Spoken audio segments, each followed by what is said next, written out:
Hey, this is Jay with JLT, and we've got one of the baddest trucks on the planet strapped down to the Dyno Jet, and we're going to be putting one of the baddest intakes on the market on it today and seeing what kind of power we can make. Alright, we got it strapped down. We're going to go ahead and roll it in on the dyno, so we're just putting it in gear, getting it forward, making sure the straps are lined up, and make sure everything's good and tight.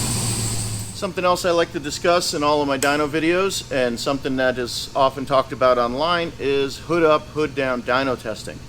These fans are powerful, but they are just here to keep air flowing over that coolant and transmission radiators to keep those temperatures at the bare minimum before overheating. So if we shut the hood and we try to do an apples to apples comparison, the airflow is not going to be the same as if you're doing this down the street. An average dyno run can be 50 to 150 miles an hour, and these fans aren't going to simulate that. So you're going to have higher inlet air temps than you normally would. So all tests will be done hood up.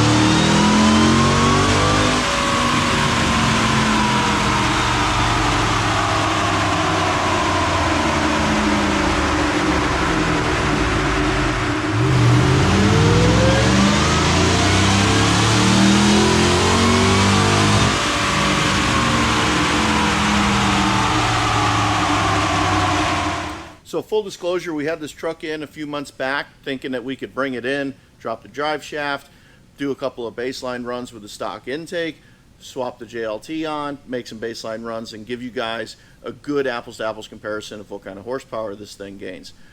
But these trucks and all Hellcats notoriously go into what's called cat overtemp.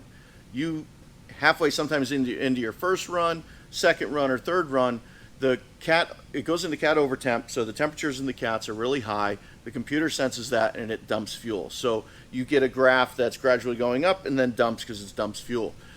Virtually impossible for anybody to get an apples to apples comparison. So what we did was we got the truck back, we sent the computer to HP tuners, had them unlock it, so then we can go in and we can shut off that cat overtemp. We can override that.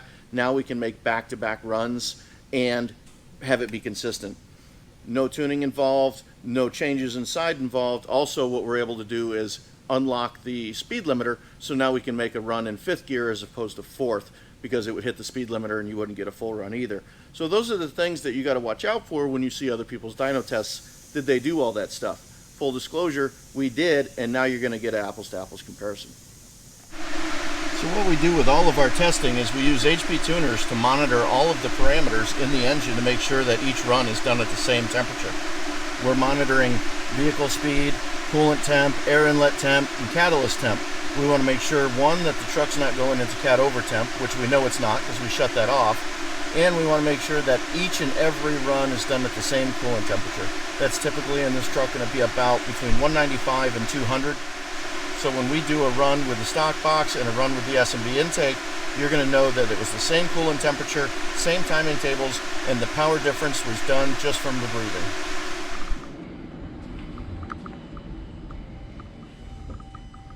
This thing is ridiculous. It's a beast.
All right, so let's check out what we did. So we made 2 runs with the stock airbox. Pretty consistent. You can see up here at the top how it kind of flips up. That's just an anomaly and pressing the buttons, but still doesn't matter. Went ahead and swapped out for the S&B, made 2 runs, and we see a good gain right away. And you can see with both runs how the second run, due to heat, it makes a little less power. So let's do, we're going to compare the best stock run, which is going to be the red one. We're going to take off the blue to the best S&B run, so we'll take off the yellow. So we're comparing best to best. And you can see here peak numbers, and that's really kind of because of this little flip at the end, but still we're happy with that. It doesn't matter. You're looking at 24 horsepower peak, and you know, 17 foot-pounds. Again, with that flip, don't care. But what we do like is the fact that we're seeing, and you can see with this boost graph that we can overlay in this video, we're picking up a 1/2 to 3/4 of a pound of boost. In some trucks we've seen as much as a pound, which is just going to equal horsepower. And here this shows you that it does that. 3,500 RPM, you're looking at a 22 foot-pounds of torque gain, almost 23. 4,500 RPM, 22 horsepower and 25 foot-pounds of torque. 5,200 RPM, check this out. 25 horsepower, 26 foot-pounds of torque. And it's gaining this throughout the whole entire RPM range. Boost equals horsepower.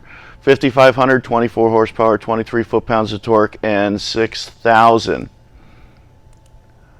A little before that flip. 28 horsepower and 25 foot-pounds of torque from swapping over your stock airbox to a S&B that still utilizes all of those cool factory air inlets from the grill and the hood. Fantastic.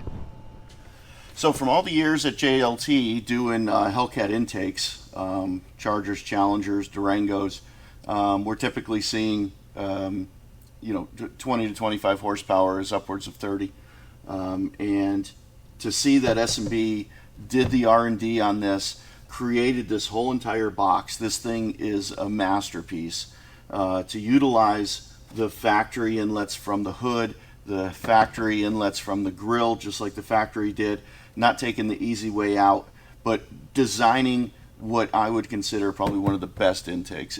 If I could possibly have a JLT logo on this, I would be happy as hell. But S&B killed it. The intake's fantastic. Picks up honest to God horsepower. Boost doesn't lie. Boost makes horsepower. And that factory intake is restrictive, and this massive S&B intake makes that power.